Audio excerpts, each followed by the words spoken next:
Top 1 breaking news లోకి వెళ్తే సంగారెడ్డి జిల్లాలోని పాసమైలారం సికాచి కంపెనీలో ప్రమాదం జరిగి 3 రోజులైంది. ఇప్పటికీ కొందరు కార్మికుల ఆచూకీ లభించలేదు.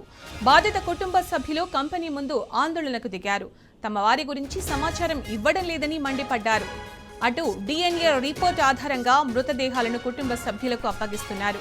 ప్రమాదంలో గాయపడ్డ కార్మికుల గురించి తెలుసుకోవడానికి బీహార్ నుంచి ప్రత్యేక బృందం హైదరాబాద్కు వచ్చింది. మరోవైపు ప్రమాదంలో గాయపడ్డ మున్మున్ చౌదరి పరిస్థితి విషమంగా ఉంది.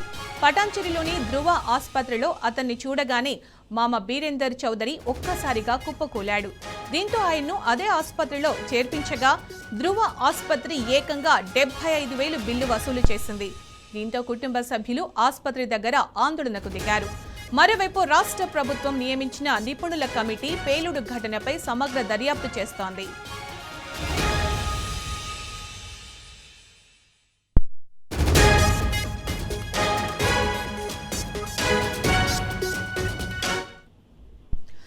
నిపుణుల కమిటీ సిగాచి కంపెనీని పరిశీలించింది. మరిన్ని వివరాలు మా ప్రతినిధి రంజిత్ అందిస్తారు. రంజిత్, నిపుణుల కమిటీపై మీ దగ్గరున్న అప్డేట్స్ ఏంటి? సిగాచి కంపెనీని పరిశీలించినట్టు తెలుస్తోంది కదా.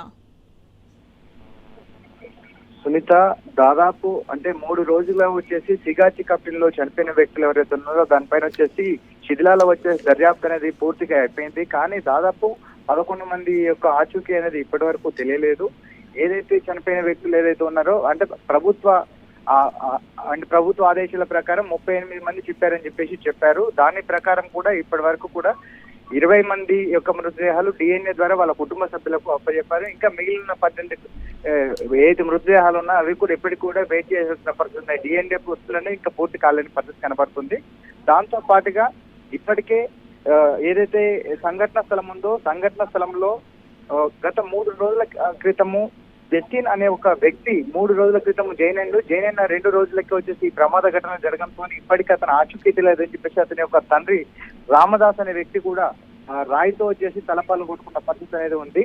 దానితో పాటు చూసుకున్నట్లయితే ఇక్కడికి ఏదైతే పేలుడు ఘటన ఉందో దానిపైన వచ్చేసి నిపుణుల కమిటీ ఏర్పాటు చేశారు. ఆ నిపుణుల కమిటీ కూడా వచ్చేసి కంప్లీట్ గా ఒకవైపు ఇండస్ట్రీ శాఖ కావచ్చు, మరోవైపు కంపెనీ యాజమాన్యం, నిపుణుల కమిటీ ముగ్గురు కూడా దాని యొక్క అంటే వివరాలు ఏ విధంగా జరిగింది, అంటే ఈ విధమైన ఘటన జరగడానికి కారణాలు ఏంటిది, దీంట్లో ఉన్న ఎక్విప్మెంట్ వచ్చేసి యాజ్ పర్ నామ్స్ ఉన్నాయా, దాని ఎక్స్పైరీకి సంబంధించి అంటే ఎన్ని రోజుల క్రితం ఉన్నది ఉంది, ఈ మెడికల్ లో వచ్చేసి ఎన్ని వర్కింగ్ అవర్స్ నడుస్తుంది, 24 hours లో ఈ ఫ్యాక్టరీ యొక్క రియాక్టర్ కావచ్చు ఇదంతా రన్ కావడం వల్ల ఏమైనా ప్రమాదాలు జరుగుతాయా. చుట్టూ దాదాపు పాషమైలారం ఏరియాలో 5 కిలోమీటర్ల ఏరియాలో ఈ సరౌండింగ్ లో మొత్తం కూడా ఇదంతా ఉంది. అంటే ఏదైతే కెమికల్ ఇండస్ట్రీస్ ఉన్నాయో ఈ ప్రమాదాలు జరగకుండా తీసుకోవాలంటే ఎలాంటి జాగ్రత్తలు తీసుకోవాలి అంటే వీళ్ళు ఈ రియాక్టర్ ని 24 hours నడపడం వల్ల ఈ ఘటన జరిగింది అనేది కూడా పూర్తిగా అంటే రియాక్టర్ వల్ల జరిగిందా, ఎయిర్ ప్యూరిఫైయర్ వల్ల జరిగిందా, దాంట్లో టెక్నికల్ గా ఇంకేమైనా సంభవించి జరిగిందా అనేది కూడా పూర్తిగా దర్యాప్తు చేస్తున్నారు. దీనిపైన వచ్చేసి 1 నెల రోజుల్లో దీని యొక్క నివేదిక కూడా అందజేయాలని చెప్పారు.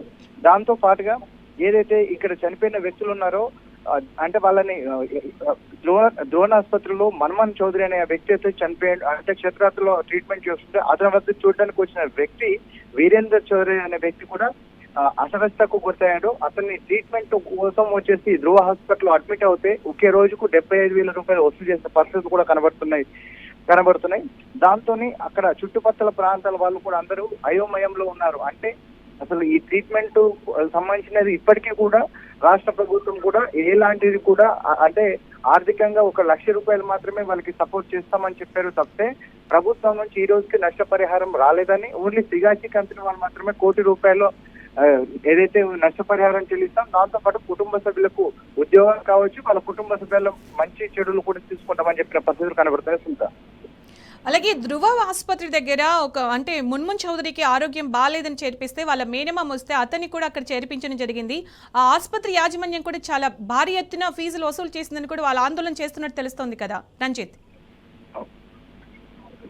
నిన్న సాయంకాలము ధృవ ఆసుపత్రిలో అంటే ఏదైతే బీహార్ లో ఉన్న వ్యక్తులకు టీవీలో చూసిన ఆధారంగా కూడా హైదరాబాద్ లోని ధృవ హాస్పిటల్కి వచ్చారు. వచ్చిన తర్వాత ఏదైతే ఆ కెమికల్ ఉందో ఆ కెమికల్ కి సంబంధించిన ఫ్యాక్టరీ దగ్గరికి వెళ్ళి దాదాపు 2 గంటల వరకు అక్కడ మొత్తం కూడా చుట్టుపక్కల ప్రాంతాల్లో అడిగేసి వాళ్ళ ఆధార్ కార్డు తీసుకొని స్థానికంగా ఉన్న అధికారులను అడిగినట్లయితే వాళ్ళని ధృవ హాస్పిటల్ చేర్పించామని చెప్పారు. దానివల్ల అంటే ఆ కెమికల్ పౌడర్ పీల్చుకోవడం వల్ల ఇది అస్తవ్యస్త గురయ్యాడు. దానివల్ల నిన్న సాయంకాలం 8 గంటలకు నిన్న ఉదయం 8 గంటలకు హాస్పిటల్లో జాయిన్ అయితే ఈ రోజు ఉదయం 8 గంటలకు 24 గంటల్లో 75,000 రూపాయలు ఫీజు ఏ విధంగా వేశారు, ఏమైనా ఆక్సిజన్ పెట్టారా, ఏమైనా వెంటిలేటర్ ఇచ్చారా, దీని ప్రకారం ఇచ్చారని కూడా కుటుంబ సభ్యులు దాదాపు 10 నుంచి 12 మంది సభ్యులందరూ కూడా గట్టి ఆందోళన చేశారు. దానితోని ధృవ హాస్పిటల్ యాజమాన్యం కూడా ఒక్కటైపోయి దానిపైన అంటే ఏదైతే బిల్ అనేది పే చేయమని అడిగారో దానిపైన కూడా కొద్ది టైం తీసుకున్న తర్వాత కూడా దాన్ని తగ్గించే ఏర్పాట్లు చేసినట్టుగా తెలుస్తుంది. Sunitha. Right Ranjith, thank you.